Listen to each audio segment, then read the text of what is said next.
Nah itu adalah mereka, terima kasih.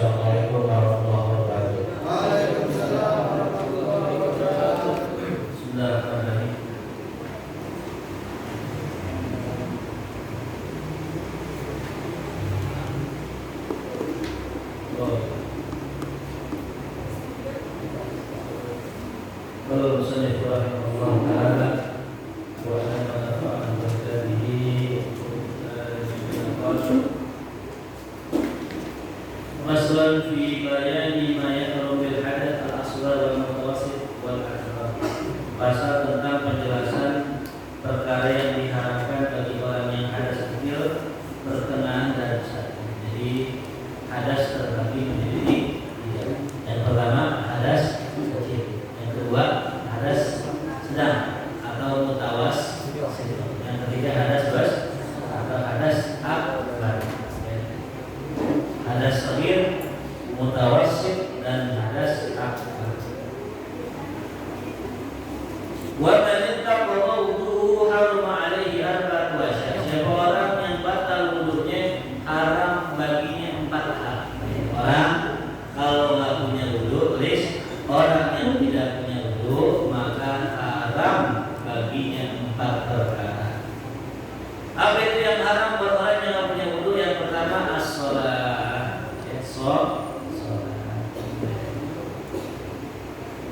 Walau naflan, meskipun sholatnya sholat sunnah. Walau sholat jenazah, meskipun sholatnya sholat jenazah, haram. Mau sholat fardu ke, mau sholat sunnah ke, atau sholat jenazah, haram. Hari kemarin ada kejadian di suatu daerah masih di Jakarta. Anda baru nemuin ada orang sholat jenazah pakai amin. Jadi kata ini imam Ustaz, sebelum sholat nanti jamaah yang nggak tahu doa sholat jenazah aminin aja gitu. Oh saya pikir habis sholat kali doanya. Pas sholat Allahu Akbar dan Fatihah.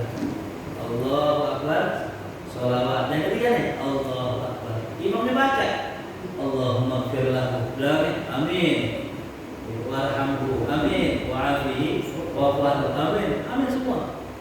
Karena baru tumben di sini ada dia. Nah, dia benar. Dan kedua, posisi sholatnya jenazahnya di tengah, padahal laki. Kan sunnahnya ini ngomongin sunnah sih ya, walaupun memang nggak wajib. Tapi sunnahnya di kepala. Kan jenazahnya tidak ada laki. Sholat di tengah. Yang ketiga, nggak ada tasyrik. Ketika meninggal, orang isyhadu annaha min ahli khair kali itu. Ini nggak ada tuh sama sekali. Selesai doa, salam langsung la ilaha illallah. Nanti tiga yang janggal. Jawablah deh, salah seorang guru juga, guru situ, bukan guru yang ini, guru yang satu lagi katanya. Ya mungkin sholat jenazah nggak masalah kali di doa begitu. Toh juga kan nggak wajib dulu juga. Nah, nggak wajib apa? Dulu padahal ada di sini. Yang namanya sholat apapun itu wajib wudu meskipun sholat jenazah. Ya nggak ada ruku sama sujud tetap wajib wudu. Jangan sholat jenazah yang namanya sholat sujud syukur. Misalnya main bola nih, menang gol, kan sujud tuh. Apa sujud namanya? Bukan sujud syukur, bukan. Kalau sujud syukur dalam mazhab kita mazhab Syafi'i, satu yang pertama wajib menghadap kiblat. Menghadap kiblat. Yang kedua wajib menutup aurat. Untuk aurat ya kedua. Yang ketiga wajib dalam kondisi wudu. Yang keempat pakai takbiratul ihram. Jadi sujud syukur itu, gini nih, kita lagi bola, terus, masuk, nih katakan main bola kayak sarung nih, udah misalnya, takbir dulu kita semua, Allahu Akbar, sujud, sujudnya apa ya jangan, thank you, tahiyat akhir langsung assalamualaikum warahmatullahi wabarakatuh. Itu sujud. Dalam arti Imam Asy-Syafi'i itu. Gitu seperti itu. Nih takbir kagak. Wudu kagak. Jelas. Jangan ngomongin terus masuk.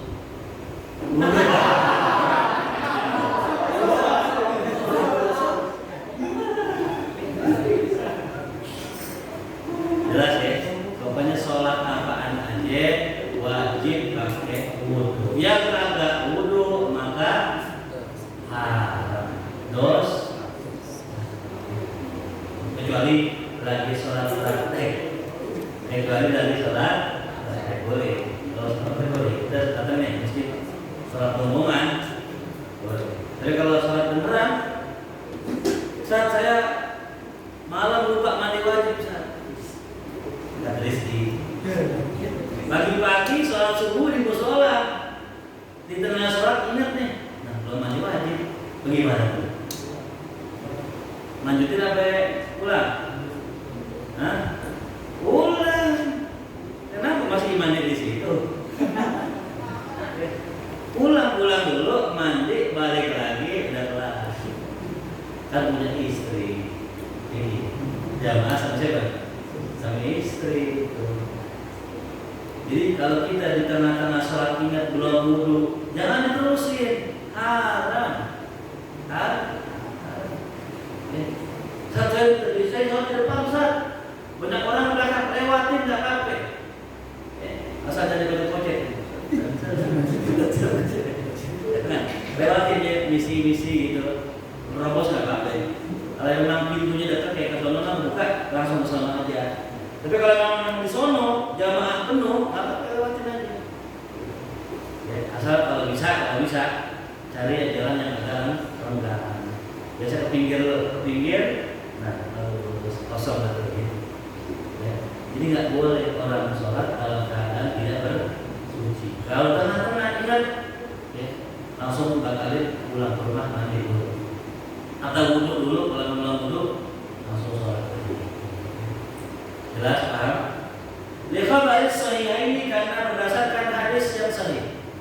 Jadi Imam Bukhari Muslim, la yaqbalullahu sholata ahadikum idza ahdatsa hatta yatawadda. Tidak Allah terima salat salah seorang dari kalian apabila berhadas sampai dia berwudu. La yaqbalullah, Allah tidak terima. Kalau Allah enggak terima, berarti mengindikasikan sholatnya enggak sah. Sholatnya enggak sah. Makanya kita pengen ibadah kita diterima. Bentar nih kita akan dikasih lembaran amal kita. Ya. Lembaran apa? Cuma ada cumannya.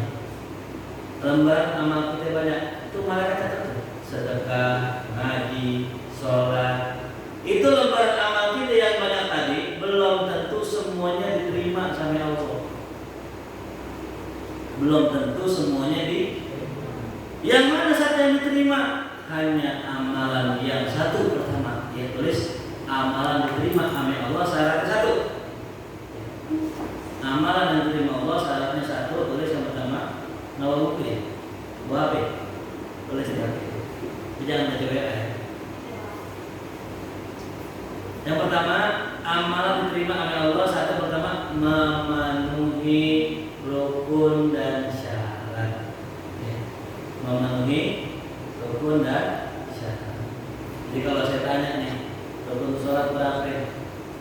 Kalau enggak apaan aja, nggak bisa nyebutin, indikasi amalnya Allah.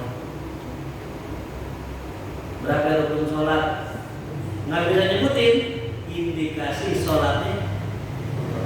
Indikasi ya, walaupun bisa terima, tapi indikasi tanda-tanda orang nggak diterima amalnya, ini nggak tahu rukun ame syarat. Makanya sengaja nih kami kemarin kita bahas masalah adab, terus kita bahas masalah fikih biar sempurna, jangan adabnya cakep, sholatnya khusyuk tapi tanya rukun berapa nggak tahu, indikasi amalnya nggak diterima. Dia yang kedua, amal diterima sampai Allah. Yang kedua adalah dikerjakan dengan penuh kekhusyukan dan hati yang hadir, ya. Khusyuk dan hati yang hadir.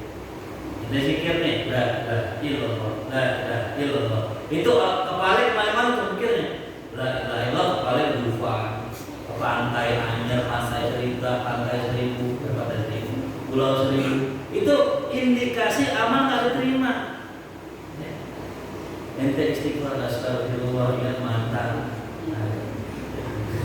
Nah, ini indikasi amal nggak diterima. Ya.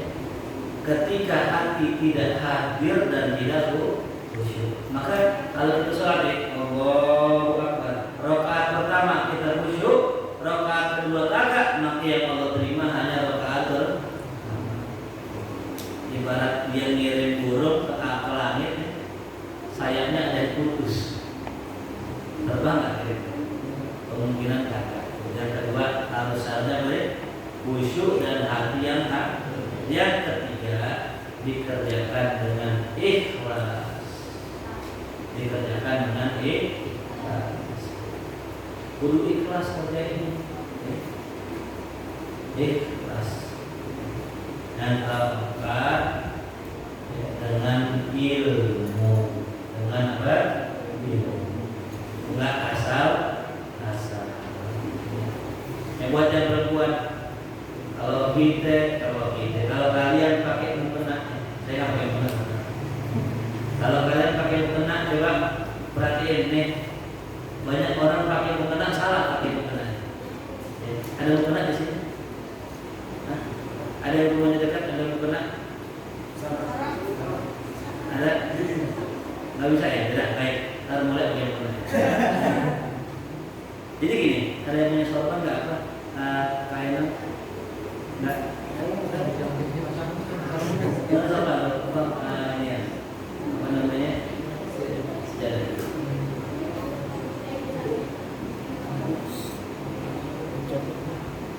Ini buat yang perempuan, kalau pakai mukena, ini nggak pakai mukena ya? Mukena ke enggak?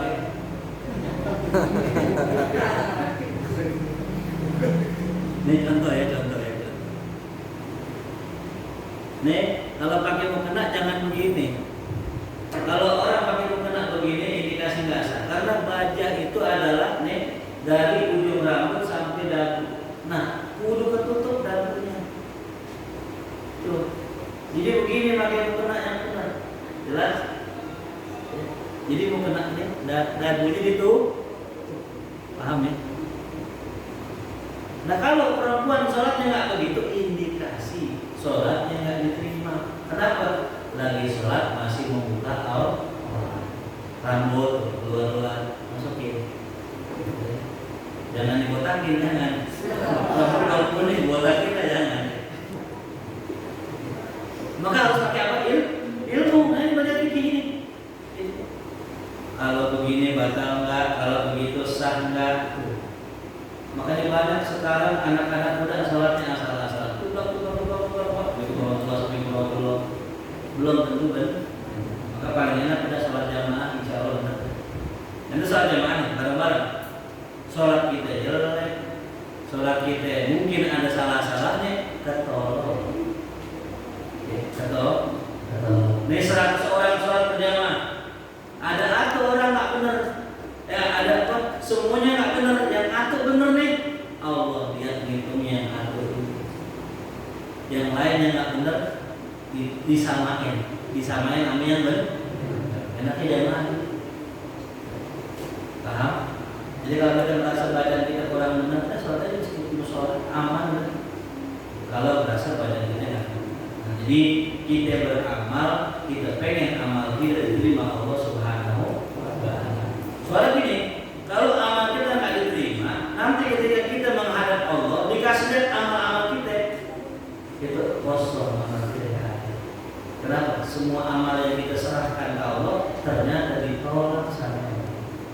Apa landasan ditolak sama Allah? Kalau tidak memenuhi 4 yang tadi. Yang pertama, yang kedua, yang ketiga, yang keempat, yang kelima, dikerjakan pada waktunya. Sholat maghrib ngerjainnya jam 8. Jam 8 malam, bisa nggak? Kagak. Sholat subuh ngerjain jam 9, bisa nggak?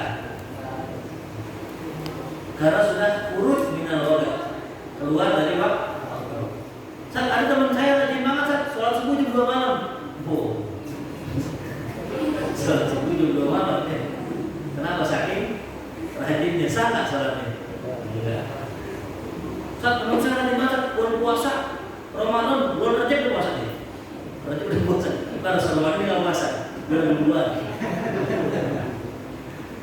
Ada usulan dari orang yang berani katanya kalau bisa sholat Jumat biar nggak rame banget, biar nggak kerumunan hari Sabtu. Orang bego nih. Masa sholat Jumat, masa ngerjain ini? Dia sholat Sabtu jadinya. Kocak tengok. Namanya sholat Jumat, ngerjainnya hari Jumat. Masa hari Sabtu pergi haji, jangan di bulan Dzulhijjah, di bulan lain aja. Ini nggak bisa. Nah, jadi yang kelima tadi sesuai dengan waktu. Jadi kalau sholat Zuhur jam 2 sah nggak? Sah. Setengah 3 sah nggak? Sah. Jam 3 kurang 5 menit sah nggak? Selagi belum. Cuman yang begitu indikasi nggak diterima kalau setiap hari, kecuali mungkin capek kali, mungkin dia pengen sholat palanya tuh yang banget tidur bentar ngomong bininya itu juga kalau punya ya. Ya nanti bangunnya nih jam 2. Nah memang kepala aku pusing banget, pengen sholat takutnya nggak khusyuk loh. Dan dia tuh dia nama amalu tidur dia bangun jam 2 nggak apa-apa. Kenapa? Karena ada usul boleh nunda asal ada usul. Kalau memang ada usul sama sekali, padahal saya mata ini merokok 3 batang, main game udah naik level gitu ya. Usul banget kan ya? Masuk sholat pakai ditunda-tunda ya. Kalau itu mau jadi pemain besar, kalau mau dapat rezeki yang banyak, dahulukan Allah, entar Allah dahulukan kita.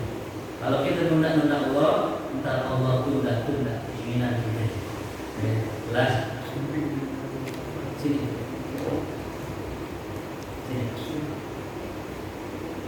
Ya.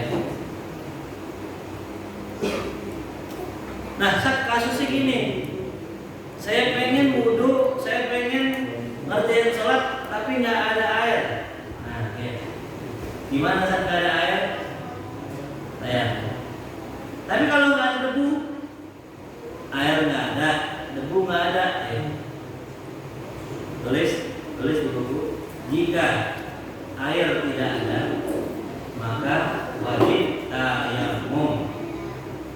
Jika debu yang buat tayamum nggak ada, nah gimana kasusnya? Maka ya dia ini sholat li hurmatil waqti atau istilahnya fa'idut tahuraini ya. Kalau nggak ada air apa tadi? Tayamum. Kalau nggak bisa nggak debu, sholat li hurmatil waqti, sholat menghormati waktu. Contoh di Baswi, ya, ada yang di sini nggak kerja di Baswi.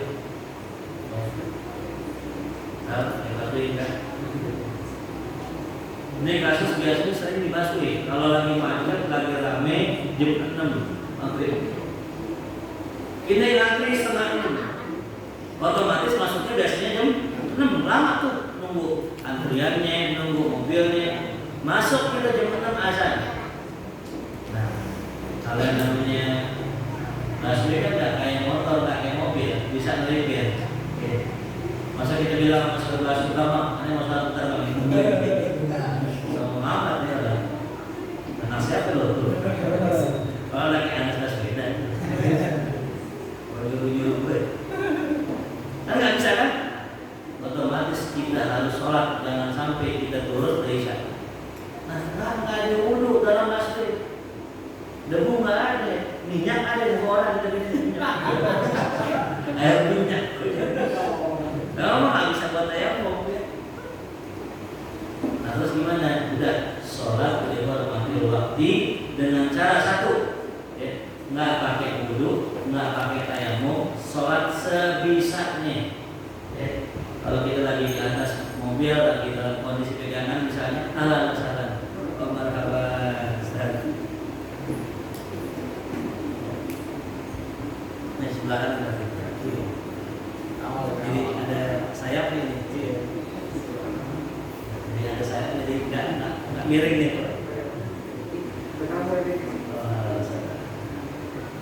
Dalam bulan sehat walafiat banyak semua. Nah jadi gitu. Dalam kondisi kita pegangan di basuh ini, udah sholat sebisanya kita. Allahu Akbar. Jangan banyak latihannya. Bismillahirrahmanirrahim. Oh, lihat dulu. Allahu Akbar. Gak semuanya sholat. Pas sholat boleh. Amin. Karena lagi berjamaah. Jalan. Saya pernah ngalamin waktu ke Gontor naik kereta. Kebetulan banget tuh kereta saya berempat kalau nggak salah. Berdelapan naik kereta. Nah satu gerbong isinya anak penghafal Quran semua. Jadi itu sekali-kalinya sholat berjamaah dalam kereta. Ya. Posisi semua memang nggak ada kereta dah. Ada pagi itu. Orang nggak bisa ngadep kiblat kan. Udah sholat itu. Ya, imamnya hafiz lagi. Dan kita belakang amin. Oh gerbong sholat kenapa? Nikmatnya. Makanya masya Allah kalau kita bisa berkumpul bareng-bareng orang-orang baik semua kayak Umar. Kayak Umar kemana aja? Pernah dipisahkan dulu sama murid-muridnya. Waktu pulang nganterin murid-muridnya, Baginda, Mundir. Awal pulang ditarik itu satu pesawat itu baca ratib, baca hizib, baca Quran sepanjang jalan. Apa namanya sholat di pesawat. Nah jadi pengamalan ilmunya di situ. Bisa nggak saya sholat menghormati waktu di motor? Nah, bisa nggak? Bisa nggak? Bisa. Karena gini, sholat menghormati waktu ini, ketika kita sholat di dalam busway atau di dalam motor, ntar turun wajib mulang sholat. Jadi kalau maghribnya belum habis, namanya sholat ada mulang. Kalau maghribnya udah habis, namanya sholat qadha. Ada yang protes kalau itu ngapain sholat? Tapi kita ulang-ulang lagi. Kan di kereta udah sholat, kan di bis sudah sholat, ngapain sholat lagi? Satu yang pertama, sholat di hormatil ini tujuannya untuk agar kalau kita meninggal dalam kondisi udah sholat. Karena umur gak ada, karena ada orang yang ditembak pintu ini meninggal. Kemudian kita harus Fatimah. Di umur gak ada yang tahu, mau muda, mau tua, mati gak kenal umur. Kemarin salah seorang murid kita di Markazul Uwa santri umur mungkin baru 10 tahun meninggal. Tapi jangan takut sama COVID, jangan takutnya sama siapa? Mati udah Allah takdirin. La yastakhiruna sa'atan wa la yastakhirun. Ajal, namanya ajal. Cuman jangan cari mati. Jangan takut mati, cuman jangan cari mati. Mentang-mentang yakin namanya Allah, yakin sama Allah, masuk wisma atlet. Benar nih, corona. Oh, sudah sampai namanya penyakit, namanya nyari. Takut penyakit ya. Jangan, asal jangan nyari penyakit. Namanya kan nyari penyakit. Orang naik motor, remnya diputus. Ngumpul. Namanya apa? Nyari mati. Takut mati, jangan nyari mati. Takut mati nggak boleh. Nyari mati jangan. Jelas ya? Nah jadi itu namanya sholat di hormati waktu. Ketika turun wajib mulang. Ingat ya, jangan salah nih. Jangan mentang-mentang udah sholat di kereta terus turun nggak sholat lagi, sholat kan? Tergantung. Kalau turun belum waktu yang lain, masih di waktunya ada lagi. Ini ada namanya sholat mulang. Contoh ya kasusnya gini, jawab banyak nih. Kita sholat nih di dalam bis atau dalam kereta. Sholat, turun masih jam 1. Nah, sholat lagi. Bukan kodoan. Tapi kalau kita turunnya udah asar, lewat asar, nah sholat johornya kodoan. Jelas paham? Itu yang pertama, yang diharamkan ya bagi orang yang punya yang batal wudu atau hadas kecil.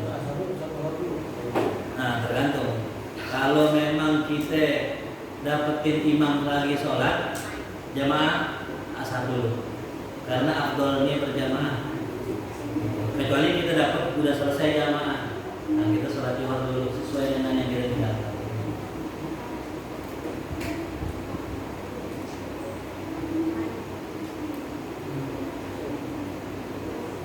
Jelas ya? Nah begitu pun orang harus wudhu dalam ketika posisi khutbah Jumat. Tuh, khutbah Jumat, khotib nih, kalau terakhir jadi ustaz jadi khotib, ingat hebat ya. Dulu saya waktu kelas 3 SMP, MTS dulu, ngaji dengan Halif Abdullah bin Luqman Al-Atos dulu nih. Ini murid pertama Halifan, seangkatan itu guru saya. Kata beliau, nanti ente semua Anda suruh khutbah atau aneh, deg-degan. Karena dari dulu aneh orangnya maluan, disuruh jadi pembina upacara nangis aneh. Pokoknya orangnya nggak beranian, ya. Disuruh maju udah nyebeng takut gitu dulu. Tapi sejak ikut silat kita jadi pelatih silat, siapa aja mau datang. Gurunya di kamar dulu. Makanya penting kita belajar ilmu bela diri biar pede. Nah dulu waktu disuruh-suruh tuh aneh. Masuk iya sih itu khutbah, ya aneh ukuran MTS gitu, tapi omongan beliau terbukti, ya sebentar ente akan khutbah, lah kita jadi khotib, nah iya, di khotib ini, sampai setempat saya nongkrong di warung ada orang tua, nah saya nongkrong di tempat nongkrong saya ada masjid, nah saya khotbah di situ, kata tukang warkopnya, jangan lu nongkrong di hari ini. Jadi artinya jangan pernah ya meremehkan orang lain. Kalau orang punya masa lalu, tapi juga orang punya masa depan. Jangan kaget kalau saatnya nanti di sini ada yang jadi kiai besar. Amin. Banyak korban jadi ustazah. Nanti kalau jadi khotib nih, kejadian nih. Jadi khotib pengen buang angin.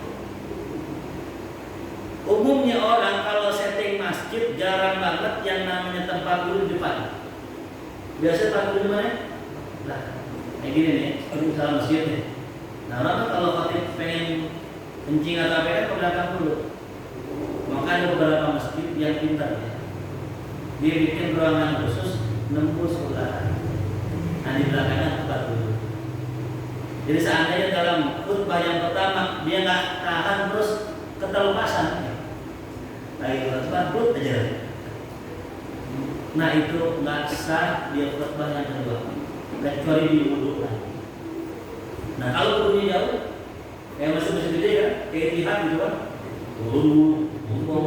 kan jauh tuh. Nah, makanya masjid kudu pintar, kudu taruh tempat wudhu satu aja. Kalau seandainya khotib nanti batal, khotib bisa langsung wudhu di sini. Nggak mungkin kan diton kan? Kalau teknik di kan orang lagi khotbah potong tangan, nggak ada.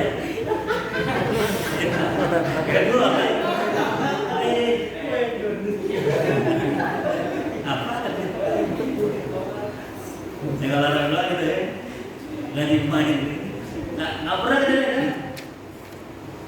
Sama halnya aneh nggak pernah lihat orang kok imam tentu. Pernah nggak imam tentu? Nah, pernah lihat? Saya seumur belum pernah lihat. Cuman kalau seandainya kejadian mungkin nggak? Mungkin. Nah makanya itu kita perlu ngerti ilmunya. Nah kalau imam tentu terus dia ketawa. Aduh, bentuk nih gue. Sorry. Itu jawab batal semua. Iya nggak? Udah pernah kejadian dulu di mana sih?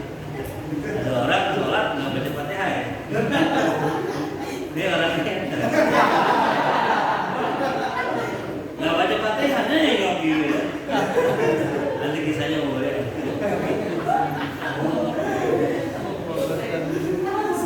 Nah jadi khutbah Jumat pakai wudhu. Cuman masalah minum. Ini jelasin ya. Dalam mazhab Syafi'i yang namanya khutbah itu kan ibadah. Sama kayak apa? Kayak sholat. Jadi nggak boleh makan minum. Nah cuma dalam mazhab Hanafi boleh. Suatu saat saya lagi khutbah, di tengah khutbah nyeker, nggak tahu kenapa, lagi batuk kagak tahu batuk nyeker, ngomong dikit batuk, akhirnya saya ngikutin bina madat yang membolehkan ketika khutbah minum, mendingan untuk ilmu. Coba kalau ilmunya mengatur doang, taunya nggak boleh aja. Udah nggak minum, batuk tuh. Yang aneh, sebelumnya nggak batuk, pas khutbah nggak batuk. Aneh kan? Lagi nggak khutbah nggak batuk, nggak pas khutbah batuk. Kalau kata orang nih, aneh terjadi nih. Makanya guru saya ngajarin kalau ente mau naik mimbar, nih baca. La tudrikul absar wa huwa yudrikul absar wa huwa al-latiful khabir. La tudrikul absar wa huwa yudrikul absar wa huwa al-latiful khabir. Ini bacaan kata guru saya, kalau ente baca jangankan manusia, jin enggak lihat ini. Jangan manusia, jin aja enggak lihat ini. Jadi suatu hari ada orang kemasukan. Ada orang kalau kemasukan bisa ngebatain orang. Ya, ada orang ya, makanya yang paranormal, orang-orang pintar yang bisa tahu ini itu, yang dia bukan aulia, itu bisa tahu orang begini dari jin. Mulia gini, Faisal begini. Ada salah seorang guru dari guru saya, pas dia nggak lewat, lompat jadinya, sebutin ini, nanti begini. Nah, jamaah nanya, satu aku nggak disebutin. Nah, nggak lihat aneh. Kok nggak lihat aneh? Iya, udah jinnya nggak lihat aneh. Baca apa? Nah, itu bahwa itu berasal bahwa berarti berkomitmen. Ini terkait dengan masalah absor ya, masih ada. Jadi kalau kita pengen ceramah baca itu, pengen ngomong baca itu. Biar apa? Biar orang kalau mengisahkan kita nggak bisa. Karena kodamnya nggak lihat kita. Mana yang kotak? Suaranya doang. Paham? Dibacalah dari Al-Qur'an. Lalu yang kedua, yang dilarang bagi orang yang berhadas kecil adalah tawaf. Baik tawaf fardu dalam melaksanakan umrah atau haji ataupun tawaf sunnah, seperti tawaf qudum. Bahkan dalam hadis at-tawaf bimanzilatis shalat, tawaf itu kayak salat. Illa annallaha ahalla fi nutur. Nah, tapi Allah bolehkan ketika tawaf ngomong. Faman atau siapa yang mau ngomong, fala yantiqu illa bi khair. Tidak boleh ngomong kecuali dengan kata-kata yang baik. Jadi kalau orang tawaf tuh boleh ngomong, baju ente buka tuh boleh, nggak batal. Cuman jangan ngomong kecuali yang baik. Jangan ngobrol, jangan gosip, jangan gibah. Dan baik-baik kita kalau di Mekah itu ada orang belagu, merasa pintar. Pas di Mekah disuruh agen Mekah, Pak, jangan jauh-jauh, kita kesasar. Tenang, udah apa jalannya? Pas ke sono bener-bener kesasar. Kita pulang nggak nyampe. Yang berlaku di Ka'bah, yang berlaku di tanah haram, maka Allah balas secara kontan di sini. Apaan? Ente punya kebiasaan buruk di Jakarta di sini. Ente pergi umroh di sono dibalas. Makanya sholat taubat dulu.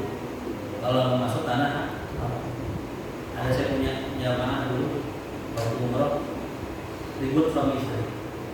Itu dari awal sampai akhir kagak ada yang beres urusannya. Masuk hotel kunci nggak bisa dibuka.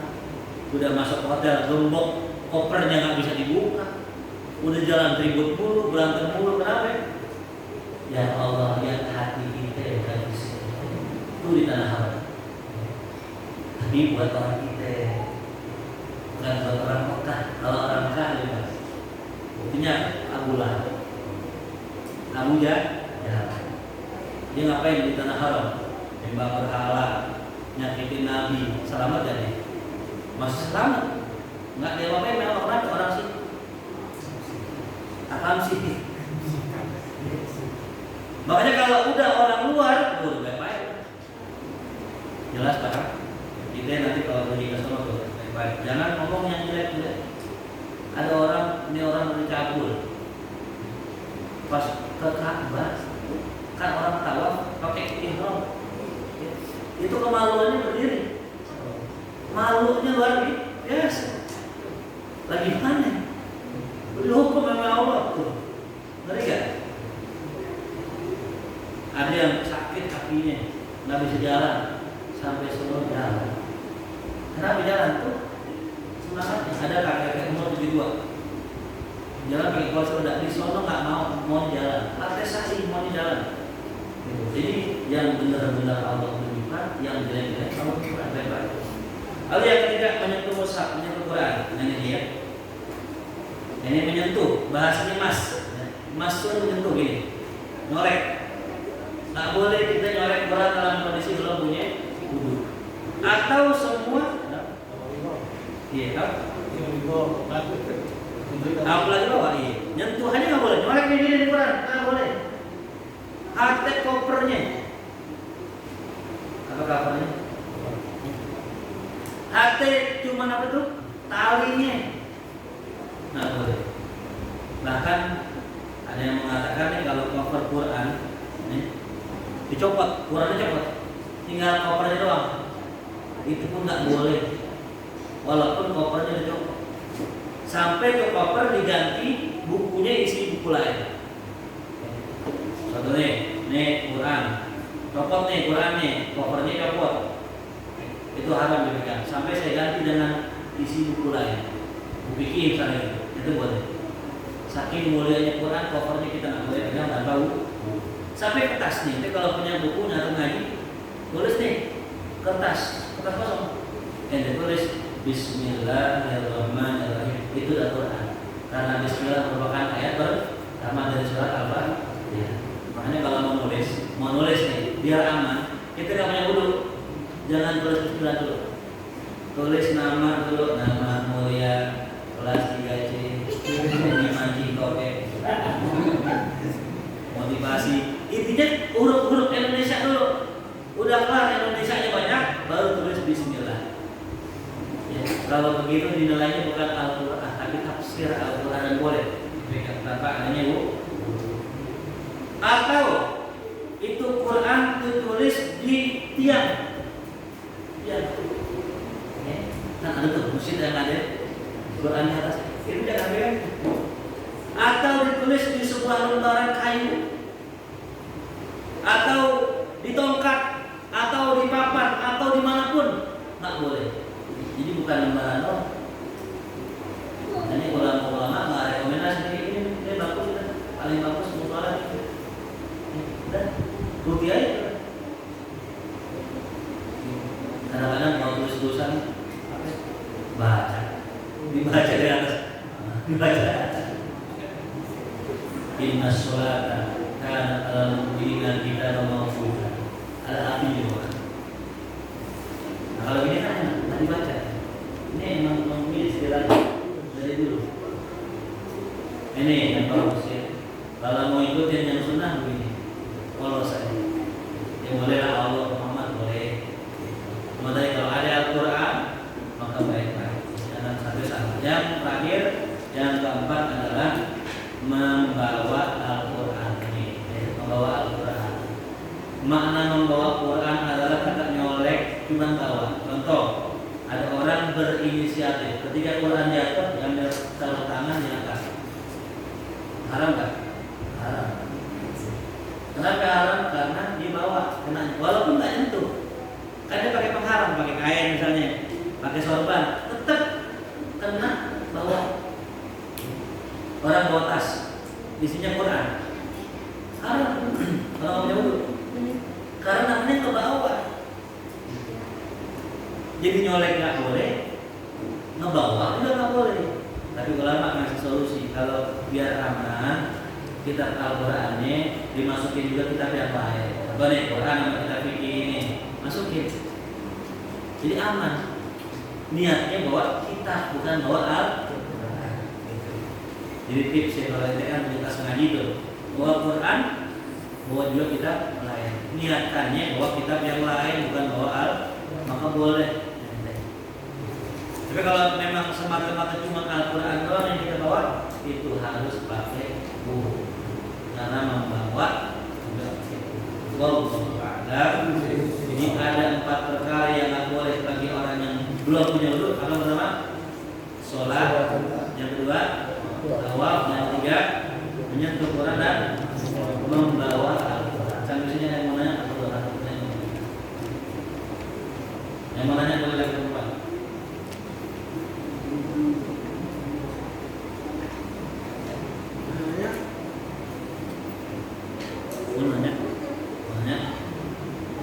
Ada yang belum jelas? Itu tadi kan katanya harus pakai kitab lain. Kalau misalkan kita naruh Al-Quran ada, tapi di dalam tas kita ada dompet gitu. Itu gimana? Ya boleh. Selagi ada barang lain, ya mau dompet, mau HP, intinya bawa niatnya bawa barang lain juga. Mau nanya? Jelas ya? Kenapa? Perempuan lagi head. Apa? Oh Yasin. Yasin boleh. Jadi gini, kalau surat Yasin kan ada latinnya, ada artinya. Nah kalau yang ada artinya boleh dibaca orang head, nggak boleh. Kalau dibaca begini, nih saya baca nih. Nih jadi gini bukan nih, boleh asal jangan diucapin. Nah itu nggak boleh, nggak boleh. Asal kalau orang meninggal, innalillahi wa inna ilaihi rajiun. Meninggal, innalillah. Nah, Quran bukan innalillah. Quran wa idza asabatkum musibatun qalu innalillahi wa inna. Itu kan Al-Quran. Boleh nggak orang kayak nyebut innalillah? Boleh, karena bukan Quran. Di situ zikir. Subhanallah, Quran, tapi niatnya zikir. Jelas? Jadi boleh, ya. Yang penting jangan diucapin, jangan dipegang Quran aja diucapin. Alternatif lain saya punya nih. Jadi pakai apa? Pakai HP aja. Pakai HP. Pakai HP. Kalau HP bukan Al-Quran. Tapi kalau mau ikhtiar sih nggak usah gitu. Atau juga orang nggak baca Quran, orang nggak sholat dalam kondisi itu ibadah. Kalau ibadah dua, ibadah mengerjakan, ibadah meninggalkan. Nah, buat orang yang lagi happy ibadahnya meninggalkan.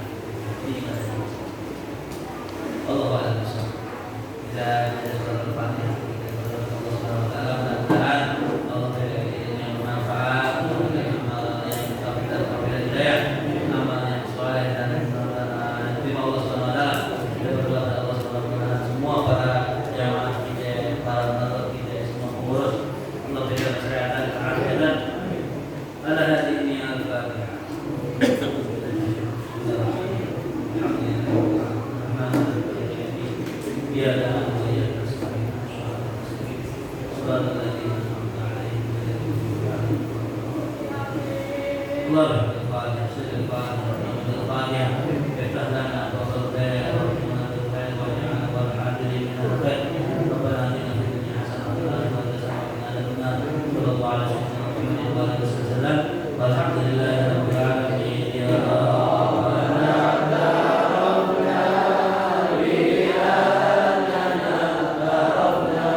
bil